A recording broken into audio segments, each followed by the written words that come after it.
Welcome to this explainer. We're going to dive straight into the absolutely fascinating microscopic world of cells. We're talking everything from their blistering origins on a very different prehistoric Earth to the invisible, intricate mechanisms that literally keep us alive today. It's the ultimate journey from the dawn of life to the core of what makes you, well, you. Okay, let's look at our roadmap. We'll kick things off with the origin of life, then zoom in with microscopes, figure out how to estimate cell size, check out the fluid mosaic membrane, run a classic potato experiment, and finally stack up plant versus animal cells. Let's get right into it. Section 1. The origin of life, hot springs and early Earth. So to truly understand cells, we've got to travel back, way back, about 3.5 billion years. Now, when you think about where life began, you probably picture vast, ancient oceans, right? Well, scientists are actually looking at environments that are far more intense. Think boiling hot springs, like those in Ladakh's Puga Valley, where the water is literally right at the boiling point. It turns out life might have actually kicked off in these small, rapidly changing pools instead of the deep sea. The conditions there are a near-perfect mirror for what our planet looked like 3.5 billion years ago. And the chemistry happening in these extreme spots? It's just wild. The organisms surviving in these boiling springs are mostly single-celled, heat-loving bacteria known as thermophiles. What researchers found is that calcium carbonate formed super rapidly around these springs, basically acting like an ancient suit of armor. It shielded those early, fragile organic molecules from crazy weather and harsh radiation. But here's the real kicker. It's believed this unique setup actually helped form the very first protective cellular membranes. That was the absolute game changer that first defined a living cell. Section 2. Zooming in, breaking the visual barrier. As those early organisms evolved into complex things like tissues and organs, the basic building block was still that tiny cell. But that brings us to a huge hurdle. How do we even see them? Well, to get that, we have to understand our own biological limits. Imagine drawing two tiny dots on a piece of paper. If you bring them closer and closer together, eventually your eyes just blur them into one single dot. At a normal viewing distance, that absolute limit of resolution for the human eye is exactly 0.1 millimeters. Anything smaller, and to us, it's basically invisible. Which makes you wonder, if a typical cell is invisible to the naked eye, how on earth did the pioneers of biology ever discover them? We have to rewind to 1665.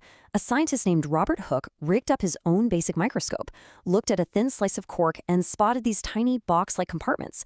He actually coined the term cells. And amazingly, he pulled this off with a magnification of only about 200 to 300 times. Since Hooke's day, we've smashed that visual barrier by literally manipulating energy. We leveled up from standard light microscopes, which use visible light and glass lenses to magnify things a few hundred times, all the way to advanced electron microscopes. Instead of light, these absolute powerhouses fire electron beams to reveal details at the nanometer scale. With a standard light microscope, you can swap between different objective lenses, like 10x or 40x, to get better contrast and blow up the image.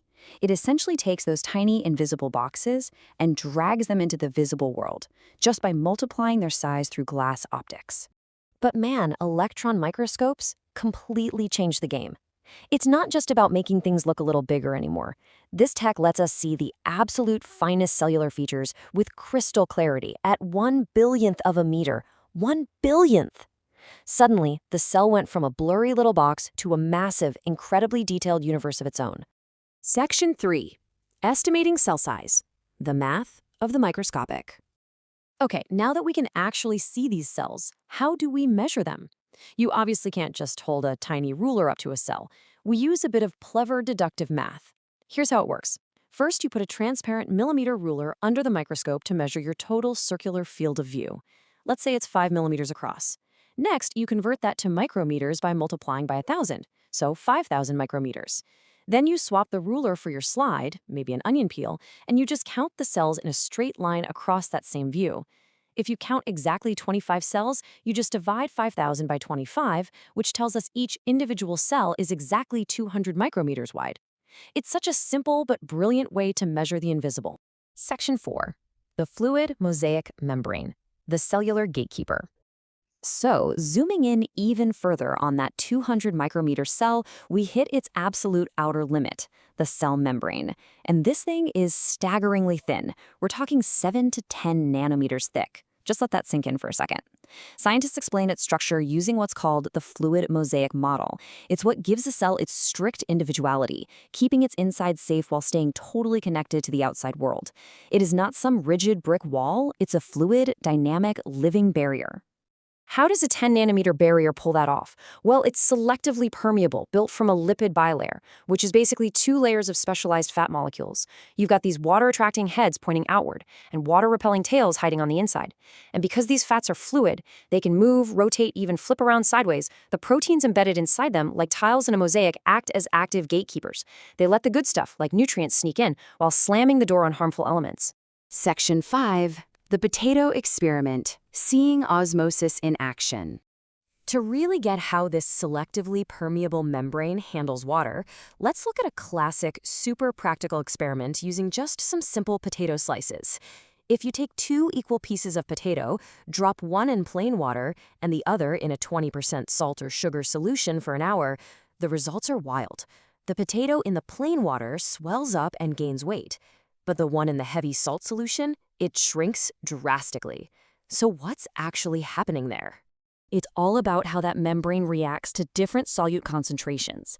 The plain water acts as a hypotonic solution.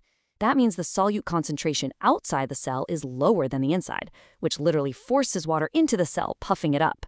But the salt creates a hypertonic solution. The concentration outside is way higher, which aggressively pulls water right out of the potato cells, causing that membrane to shrivel.